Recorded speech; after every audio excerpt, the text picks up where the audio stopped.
So why are we here, right? Kind of teased that at the very beginning, but I think many of us are in this building mode. There are many great frameworks that exist, semantic kernel, AutoGen, Task Weaver, Infinite Chat, uh, many others. If I forgot to mention yours, apologies. But I think that there's no shortage of great development work happening, and I think we are all pushing the boundaries in our unique ways.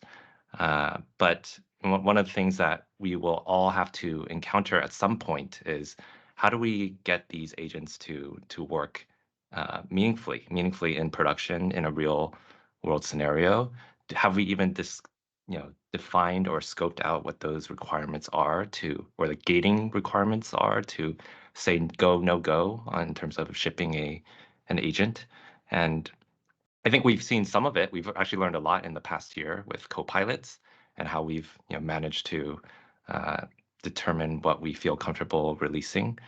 And this group, this team, all of you all come from actually very different backgrounds. For anyone who's worked on autonomous systems in the past, in robotics or in other capacity, can just raise your hand. Just want to get a quick estimate. So it actually seems that, yeah, we actually have people here who have thought a lot about or worked on this space. And I'm sure you've all kind of encountered different challenges in getting there. Now, I'll just speak for myself. Is my previous background was in self-driving cars, and I worked at Uber, ATG, and we very much were trying to build a self-driving robot, a thing that can actually navigate and drive autonomously. And you know, uh, there are many different pieces, many different moving parts, um, this entire stack, if you will, to get there. And this problem isn't new, actually. It's been around and has been worked on for actually quite a while, for many decades even. And it would be a shame if we didn't learn or didn't kind of apply those same lessons, those same ideas, principles into what we're trying to do here, and trying to build a enterprise-worthy, you know, workflow automation AI agent. So, does anyone want to give a quick shout out, maybe a quick story on if you've worked on any of these type of things, something that you want to share with the group? I forgot who raised. So, Jen, I'll put you on the spot. Jen, do you wanna add a quick comment? Why are robots hard? Well, I'm not, I kind of laugh that I'm like a lazy engineer. My specialty is prototyping and proof of concepts, but for all of the like robotic and robotic adjacent projects I've ever done, it's the real world is so difficult, right? Because there's so many factors. And like, okay, something as simple as a printer is so complicated. Like people complain about how their printer is jammed, it doesn't work. It's like, well, yes, because paper is different and ink is different and the temperature affects things. So even printers that have been around for decades at this point, what year is it? I don't know, are difficult to get done. And so apply that by a million when we're talking about robotics. Yeah, for sure. Molly. Um, Perfect segue. My experience in autonomous systems is with digital printing presses running at 1,000 feet per minute for potentially hours, and it needs to run. And there's so much that can go wrong. Friction is a thing. You can have your mathematical equations, and then friction plays a role. So you have to think about a range of error, what is allowed.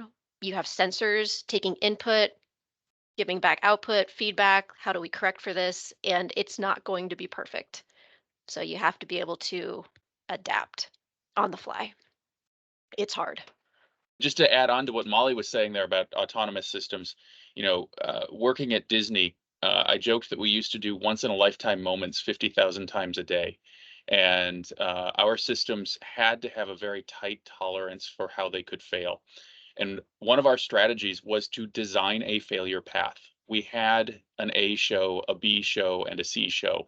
and all three would run simultaneously, so that if we had to drop to a lower level of effects because we couldn't handle the explosions safely around the crowd, we couldn't lock the fire doors in time to light the torches on the tiki show, we still had a strategy for how we were going to navigate that and continue to move through it so that the audience rarely ever even knew that we had made the change midstream. We might want to think about that here as we talk about control systems. Yeah, these are good points because when I go to Disneyland, I'm not thinking about the system behind the scenes, but I rely on it. I have to completely trust that if I'm riding Space Mountain or whatever, that it's gonna work. And so it's a very good point that a lot of the work that we're doing here, a lot of the algorithms that we're gonna build, the math that we're gonna define, like it's gonna be behind the scenes, but it's super necessary for any type of deployment, whether it be a robot, whether it just be software that we're putting in a copilot. So okay, so kind of even like double clicking on a little bit of it is at least in the robotics world, but again, just draw the parallels, right? Draw the analogies. You know, when we are building any sort of autonomous system, well, we're in some sense saying like, okay, it has to interact with some world, whether it be the physical world, the digital world, the sandbox playground we give it access to. So it's like, okay, how does it perceive the environment? How does it interact with it? You know, sense, and ultimately what type of controls are afforded to that system to be able to maneuver to take action.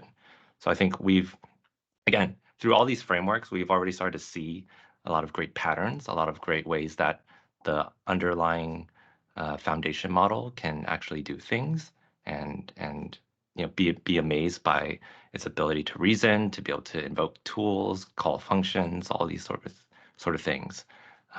But I think we're starting to get to the point of like, okay, how do we make this more robust? How do we create these like simulation and testing environments to get there. Okay, just to illustrate this one more, and then I'm going to head off to Molly next. But you know, when you in a very basic view, right? And I think self-driving cars are just like very easy to describe, where it's like, okay, yeah, like a system has this notion of inputs, has this notion of like the disturbances or the effects that are coming from the external environment, and it's like internal state. So it's like all these sort of things intertwine, they all mix together, they all have to interact with one another, you know, in some like, they could be very straightforward or you know a feedback oriented way, and this is what we're trying to automate, right? Or this is what we're trying to build something like robustly for, to to to handle. So it's a tough task, but again, I think if there's one takeaway, it's like we don't have to go navigate this in the dark. You know, there's a lot of things that we can learn from, a lot of yeah, just like patterns, a lot of lessons that we can just directly apply when we're building autonomous AI agents.